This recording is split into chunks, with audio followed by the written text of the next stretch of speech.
अस्सलाम वालेकुम students, welcome back to my YouTube channel learn for success. उम्मीद करता हूँ आप लोग खैरियत से होंगे।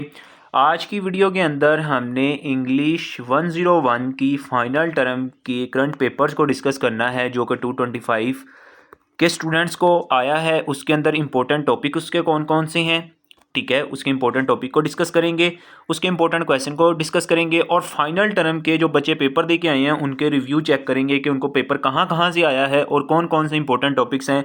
ये जो आपको अभी इस वीडियो के अंदर बताऊंगा ये टॉपिक आपने अच्छे तरीके से करने हैं। इंशाल्लाह 60 to 70% पेपर आपका भी सेम टू सेम आएगा, क्योंकि रीज़न उसकी ये है कि जब बच्चों का पेपर स्टार्ट होते हैं ना तो हमें पता चल जाता है कि कौन कौन से इंपॉर्टेंट टॉपिक्स हैं, कौन कौन से जो है ना इंपॉर्टेंट चीज़ें हैं, वही वाली हम रिवाइज करके चले जाएं तो आपका 60 to 70% पेपर ईजिली अटैम्प्ट हो जाता है।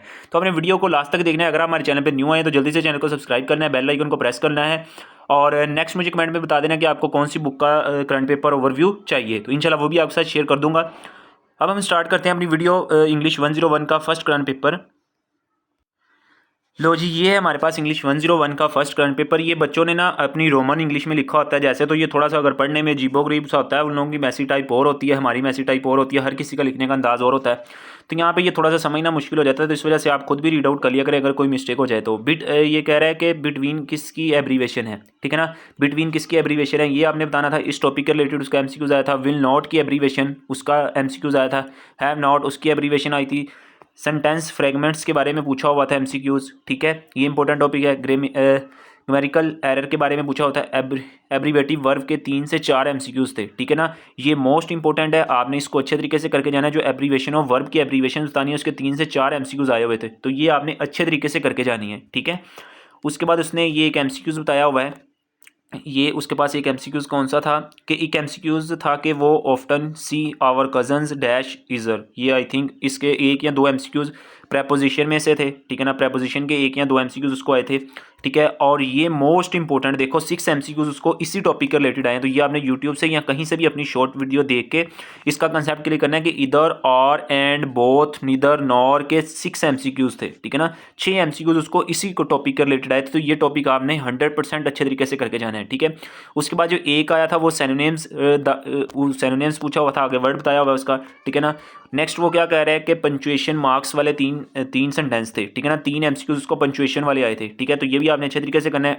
एडजेक्टिव किससे पहले आता है, ठीक है ना, ये भी एमसीक्यूज था उसका। मोस्टली वो कहता है 75% लेक्चर नंबर 42, 43, 44 में से थे, ठीक है। तो ये लेक्चर आपने अच्छे तरीके से वॉच करके जाने हैं, ठीक है। और नेक्स्ट आपके पास क्या है, नेक्स्ट आपके पास है इंग्लिश 101। वो नेक्स्ट क्या कहता है, पेपर वाज फ्रॉम हैंडआउट्स। उसका पेपर जो था हैंडआउट से आया था। पेपर वाज रसमलाई मिठाई, खीर, रसमलाई, हलवा, ठीक है। चलो शाबाश जी, इसके लिए तो हलवा हो गया, अल्लाह करे आपके लिए भी हो जाए, ठीक है। तो ये कहता है कि पेपर इजी था। अब नेक्स्ट उसने क्या बताया कि सजेस्ट द फॉलोइंग। वो कहता है कि फोकस ऑन हैंडआउट्स, हैंडआउट्स के ऊपर आपने फोकस करना है। दूसरा जो है आपने क्या करना है, वाज क्विज़ फाइल्स और वीडियोज़। जो क्विज़ फाइल्स और वीडियोज़ हैं वो आपने वॉच करनी है। क्विज़ फाइल्स और वीडियो अगर आप फाइल्स वगैरह परचेज करना चाहते हैं कोई भी है, इससे पहले मैंने जो फाइल्स वाली वीडियोज़ लगाई हुई है वो आपने देख लेनी है। सबसे इस पेपर से पहले होगी आपके पास, जिसके ऊपर मैंने वीयू के ऑफिशियल करंट पेपर लगाए होंगे, वो आप देख सकते हैं, ठीक है। नेक्स्ट होगा learn the types inform the number two handouts. आपने हैंडआउट्स करने हैं अच्छे तरीके से। नेक्स्ट आ जाता है English final term current paper, ठीक है। वो क्या कहता है कि टोटली, नेक्स्ट क्या कहता है कि पेपर टोटली शॉर्ट लेक्चर में से था, कि आपके जो शॉर्ट लेक्चर है यूट्यूब पे उनमें से था। पैरलिज्म के बारे में पूछा हुआ था। फंक्शनल वर्ड्स के बारे में पूछा हुआ था, ठीक है। नेक्स्ट आपके टेंसेज आ जाते हैं। टेंस के ऊपर अच्छी ग्रिप होनी चाहिए आपकी। सरनेम्स, आपने उसके सरनेम्स वगैरह याद करने हैं। एंटोनेम्स, उनके एंटोनेम्स वगैरह। और हेंस, इसके भी काफ़ी ज़्यादा एमसीक्यूज हर स्टूडेंट्स के रिपीट हो रहे हैं, ठीक है। नेक्स्ट ये टॉपिक है। इन टॉपिक्स में से पेपर था और एमसीक्यूज बेस सारा पेपर था। और आपको पता है इंग्लिश का जो भी पेपर होता है वो ज़्यादा एमसीक्यूज बेस ही होता है, ठीक है। नेक्स्ट स्टूडेंट का ओवरव्यू देख लेते हैं। वो कहता है अल्हम्दुलिल्लाह आई वांट एग्जाम इजीली। वो कहता है एग्जाम इजी था। चूज़ द करेक्ट सेंटेंस, उसके अंदर जो सेंटेंस आपने करेक्ट थे वो चूज़ करने थे। सेंटेंस वाले देखो, अब इस स्टूडेंट्स के भी सेंटेंस वगैरह रिपीट हो रहे हैं और ऊपर भी आपको पता है कि मिड के अंदर भी एंटोनेम्स और सेंटेंस के काफ़ी एमसीक्यूज आए थे। इसी तरह आपके फाइनल्स के अंदर भी एंटोनेम्स, सिनोनिम्स, नेदर, नॉर और एंड, ये सारे एमसीक्यूज आपने अच्छे तरीके से करके जाने हैं, ठीक है।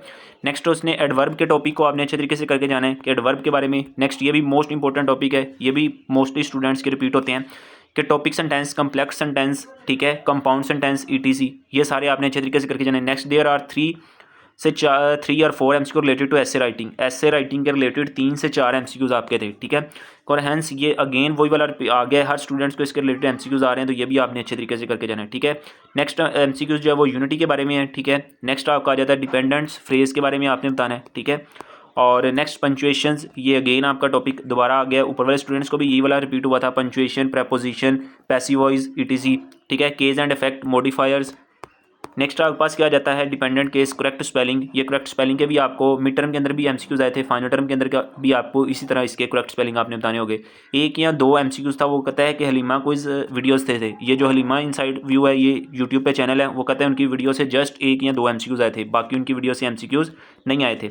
नेक्स्ट वो क्या कह रहा है कि complete the remaining handouts throw there, no need to waste time. वो कहते हैं कि फाइल्स के ऊपर टाइम वेस्ट ना करो, फाइल से पेपर नहीं आ रहा, आपने हैंडआउट्स को अच्छे तरीके से रीड करना है। नेक्स्ट वो क्या कह रहा है कि देयर आर 90, और आपको पता है 90 MCQs आते हैं, जिनमें से आपने 80 करने होते हैं, और जो आपके करेक्ट होते हैं वो काउंट हो जाते हैं, ठीक है। नेक्स्ट ओवरव्यू पढ़ लेते हैं कि क्या है।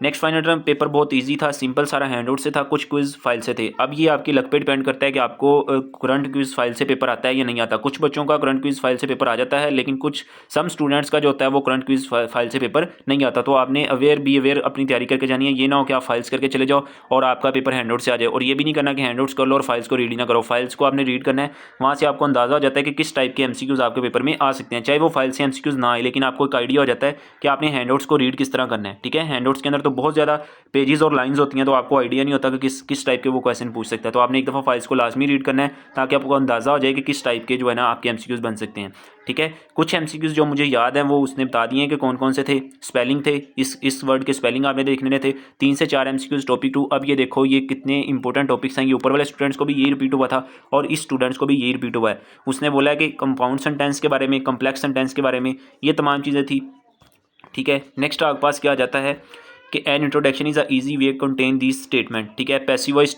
सेंटेंस ऑलवेज थर्ड फॉर्म, ठीक है। थर्ड फॉर्म को यूज़ करके आपने पैसिवाइज में कन्वर्ट करना था, ये थे, ठीक है। और बाकी कुछ बाकी उसने कहा पंचुएशन वाले टॉपिक भी MCQs आए हुए थे, पंचुएशन वाले टॉपिक से भी MCQs आए हुए थे। केज और फैक्ट, ये दो स्टूडेंट्स को इन्हीं टॉपिक्स में से काफ़ी ज़्यादा MCQs आए हैं, 3 MCQs, ठीक है। ऊपर वाले स्टूडेंट्स को भी 3 से 4 MCQs आए थे, यानी कि केज और फैक्ट ये दोनों टॉपिक्स को अच्छे तरीके से करके जाइएगा। यहाँ से हर स्टूडेंट्स के 3 MCQs आ रहे हैं, ठीक है।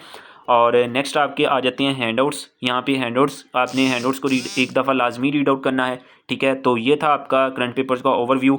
आई होप कि आपको समझ आ गई होगी कि आपने किस तरह तैयारी करनी है। सबसे पहले आपने अपने हैंडआउट्स को भी अच्छे तरीके से करना है, और फाइल से आपने एक अंदाज़ा ले लेना है कि किस टाइप के MCQs आपके बन रहे हैं, ठीक है। फाइल से आपको अंदाज़ा हो जाएगा कि किस स्टेटमेंट से वो किस तरह के MCQs लेता है। फिर आपने उस तरह की तैयारी करके और अपनी हैंडआउट्स को लाजमी रीड करके जाना है, अकेली फाइल्स के ऊपर फोकस नहीं करना, ठीक है। क्योंकि जितने भी स्टूडेंट्स पेपर दे के आ रहे हैं, उनमें से चंद स्टूडेंट्स के जो हैं वो फाइल से पेपर रिपीट हो रहा है, लेकिन ज़्यादातर स्टूडेंट्स का फाइल्स के अंदर से पेपर रिपीट नहीं हो रहा। तो आपके लिए यही बेस्ट है कि आप किसी भी वीडियोस पे या किसी भी फाइल्स पे टाइम वेस्ट ना करो, अपना जो टोटली टाइम है वो हैंडआउट्स पे लगाओ। हैंडआउट्स आपको टॉपिक्स बता दिए हैं, ये जो आपको बताए हैं सारे टॉपिक्स, इनको अच्छे तरीके से रीड करके, इनको हैंडआउट्स पे सर्च करके इनको अच्छे तरीके से रीड आउट कर लें, और आई होप कि आपका पेपर क्लियर हो जाएगा। और नेक्स्ट कौन सी पेपर्स का आपको वीडियो चाहिए आपने कमेंट बॉक्स में जरूर बताना है। इंशाल्लाह मिलेंगे एक नई वीडियो के साथ। चैनल को सब्सक्राइब नहीं किया तो चैनल को सब्सक्राइब कर लें। इंशाल्लाह मिलेंगे एक नई वीडियो के साथ, तब तक अपना ख्याल रखिएगा। अल्लाह हाफिज़।